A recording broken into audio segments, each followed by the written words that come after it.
Mia tilted her chin up, her face lighting with barely contained delight as she looked at Carter. Really? So you're single now? The words had barely left her mouth before the room erupted.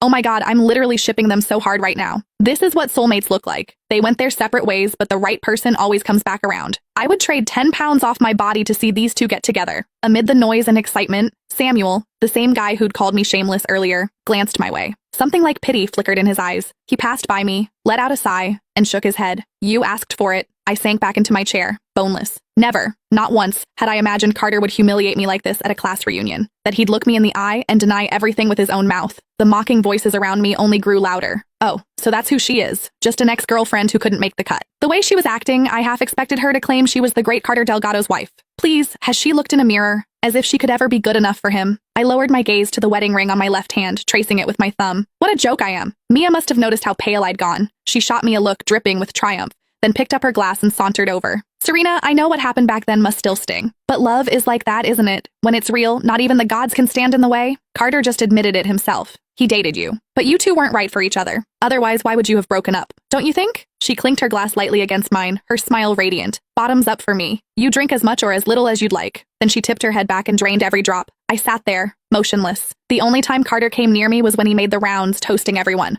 When he reached my table, he paused.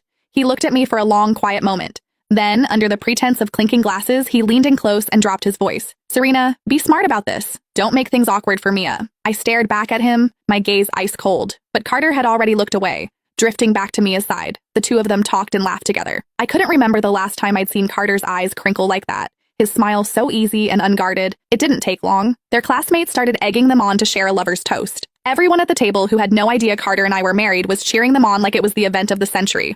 Come on, drink. This toast is long overdue for you two. You're both single anyway. What's the holdup? And hey, if you get a little too drunk later, Carter can always take Mia home. You're all adults here. Even if you end up getting a hotel room, who's going to judge? Their comments grew cruder and cruder, each one more unbearable than the last. I shut my eyes, unable to take it anymore. Only Samuel, drunk and swaying, kept his gaze fixed on me. Serena, don't take it to heart. The two of them are just old classmates catching up. Carter's just hung up on old memories, probably trying to make up for some regret. You're his wife, after all. It's just a drink. It won't affect your marriage. But even as he said it, his brow was furrowed, his eyes locked nervously on Carter. Anyone with half a brain could see the truth. Carter was genuinely into it this time. I drowned my frustration one glass at a time. Even when I stumbled to the bathroom to throw up, Carter didn't spare me a single glance. When I came back, Mia was wrapped in Carter's arms, their bodies pressed together, lips locked. Serena's back! Someone yelped. Carter and Mia broke apart instantly, but his lips were smeared red, traces of lipstick still clinging to them. Carter let go of Mia in a hurry, blurting out an explanation on instinct. We were just playing a game. A game? I let out a